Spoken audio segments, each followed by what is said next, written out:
জাল সার্টিফিকেটে তৃণমূলের প্রধান।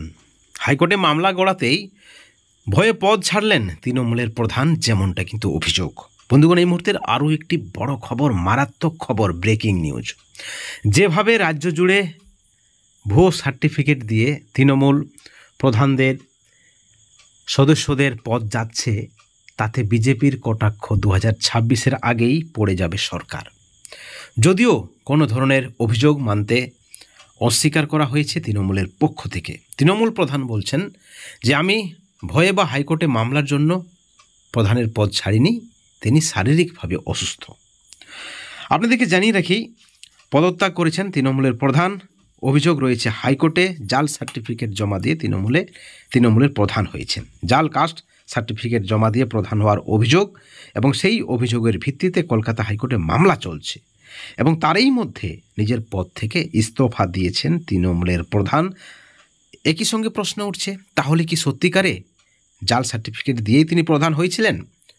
ভয়েই কি তাহলে ইস্তফা দিলেন? ঘটনাটি ঘটেছে উত্তর 24 পরগনার বনগাঁর ছয়গড়িয়া গ্রাম পঞ্চায়েতে।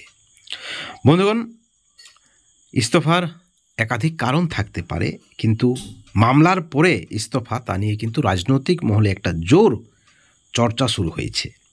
জানা গিয়েছে নির্বাচনে জিতে ওই পঞ্চায়েত প্রধান তৃণমূলের প্রধান হয়েছিলেন, তার নাম উমা ঘোষ। এরপরেই যে মারাত্মক অভিযোগ ওঠে তার বিরুদ্ধে, জাল সার্টিফিকেট দিয়ে তিনি নাকি প্রধান হয়েছেন, এবং তিনি সহ প্রাক্তন এবং বর্তমান 5 জন জনপ্রতিনিধির বিরুদ্ধে এই অভিযোগ উঠেছে। অর্থাৎ শুধুমাত্র তৃণমূলের প্রধানের বিরুদ্ধে নয়, একাধিক জনপ্রতিনিধির বিরুদ্ধে এই মামলা উঠেছে, এই অভিযোগ উঠেছে, এবং এরপরেই অভিযোগ এবং অভিযোগের পরিপ্রেক্ষিতে মামলা হাইকোর্টে। তারপরেই তৃণমূলের প্রধান উমা ঘোষ পদত্যাগ করতেই তোলপাড় পড়ে যায় রাজনৈতিক মহলে।